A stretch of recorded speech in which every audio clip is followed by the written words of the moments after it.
नमस्कार अमरावती।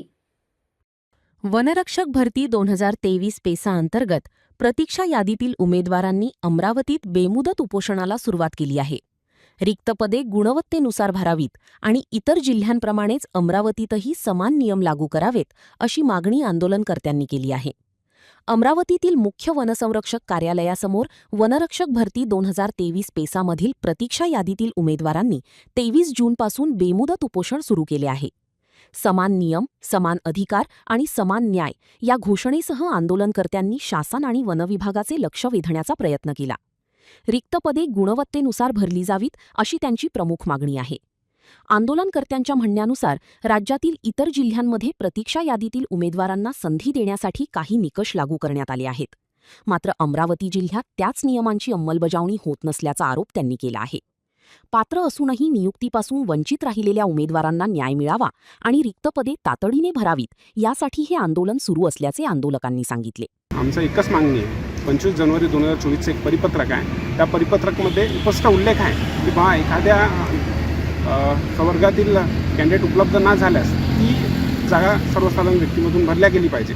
पण महाराष्ट्रात अन्य 5 ठिकाणी ही जागा भरण्यात आली आहे. पण अमरावती असं ठिकाण आहे तर हा ज्याचा कोणत्याच प्रकारे अंमलबजावणी केली नाही आहे. सतत आम्ही 2024 पासून पाठपुरावा करत आहे, पण आमचा पत्राचा एकही आम्हाला उत्तर भेटत नाही आहे. आणि हे महाराष्ट्र शासन एवं प्रशासन हे सतत आमच्यासोबत अन्याय करत आहे. हेच आमची प्रमुख मागणी आहे की बा अन्य जिल्ह्यात ज्या प्रकारे 5 जिल्ह्यात 5 वनवृत्तामध्ये पेसा अंतर्गत माजी सैनिक उपलब्ध न झाल्यामुळे जे जागा रिक्त होती ते सर्वसाधारणमधून भरण्यात आली आहे. तेच रूल लागू करून अमरावती जिल्ह्यात सुद्धा हे जागा भरण्यात यावी ही आमची प्रमुख मागणी आहे. आम्ही 2024 पासून सतत सांगत आहे की बा आमचा मागणी न्यायपूर्ण आहे, ते आम्हाला न्याय द्यावा. पण आमचं अधिकारीसोबत बोलणं झालं आहे, पण त्यांचं सकारात्मक ते म्हणतात आम्ही सकारात्मक आहे, पण प्रशासन सकारात्मक नाही.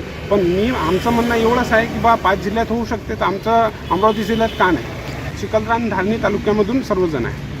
पुढे आम्ही वेगवेगळ्या पद्धतीने आंदोलन करणार आहे. आज आमचा फर्स्ट दिवस आहे, आमरण उपोषणचा फर्स्ट दिवस आहे. आम्ही शांतपूर्ण आहोत. जर हा मागणी आमचं पूर्ण होत नसेल तर आम्ही यांना पुढे चालून मुंडन आंदोलन किंवा अजून त्याच्या व्यतिरिक्त वेगवेगळे आंदोलन करून आमचा मागणी जोपर्यंत पूर्ण होत नाही तोपर्यंत सतत मागणी पूर्ण करण्यासाठी तर बसून राहू. आम्हाला न्याय मिळावा हाच आमचा मुख्य मागणी आहे. मुख्य वनसंरक्षक कार्यालयासमोर सुरू असलेल्या या आमरण उपोषणाकडे आता प्रशासनाचे लक्ष लागले आहे. आंदोलनकर्त्यांनी नागरिक, सामाजिक संघटना आणि लोकप्रतिनिधींनी पाठिंबा द्यावा असे आवाहन केले आहे. दरम्यान मागण्यांवर सकारात्मक निर्णय न झाल्यास आंदोलन अधिक तीव्र करण्याचा इशाराही उमेदवारांनी दिला आहे. वनरक्षक भरती 2023च्या प्रतीक्षा यादीतील उमेदवारांनी न्याय आणि समान संधीची मागणी करत आमरण उपोषणाचे हत्यार उपसले आहे. आता प्रशासन या मागण्यांवर काय भूमिका घेते आणि आंदोलनाला कोणता प्रतिसाद मिळतो याकडे सर्वांचे लक्ष लागले आहे.